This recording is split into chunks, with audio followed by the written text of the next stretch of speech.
I wanted to take a few minutes and show you how to merge labels.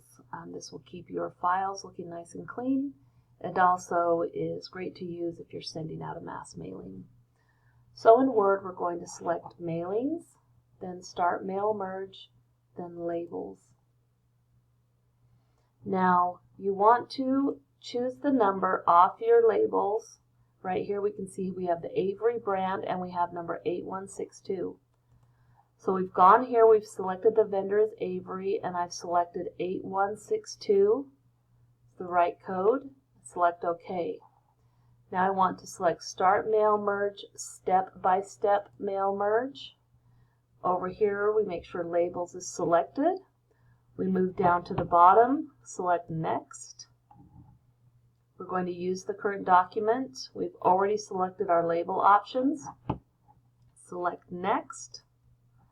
Now we want to go out and get our recipients list. I have already typed a list of recipients in Excel. I've given each column a title: first name, last name, street, city, state, and zip code. So I'm going to select Browse. I'm going to select where I saved those files.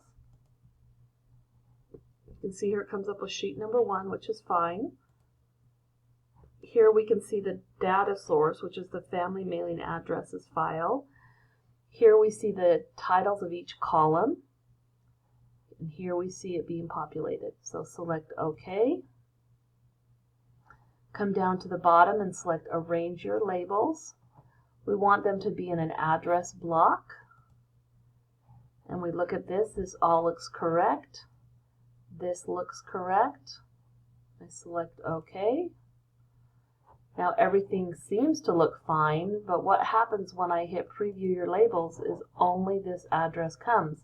So where did all the other addresses go? Well, we need to go back one. So down here on the bottom right, select Previous. We forgot to select Update All Labels. When I select Update All Labels, you can see this address block code comes in. And because that address block code is there, it allows it to go from one line of information in Excel to the next line of information, to the next, to the next, to the next, etc. So now we'll select Next, and we can see that all of the names populate correctly. Next, complete the mail merge. And then I always want to edit individual labels. It opened a new document.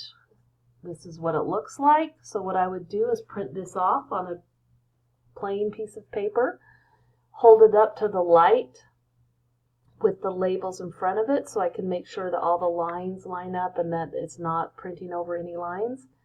If it looks okay, then I'm going to put this in the printer tray and run it through.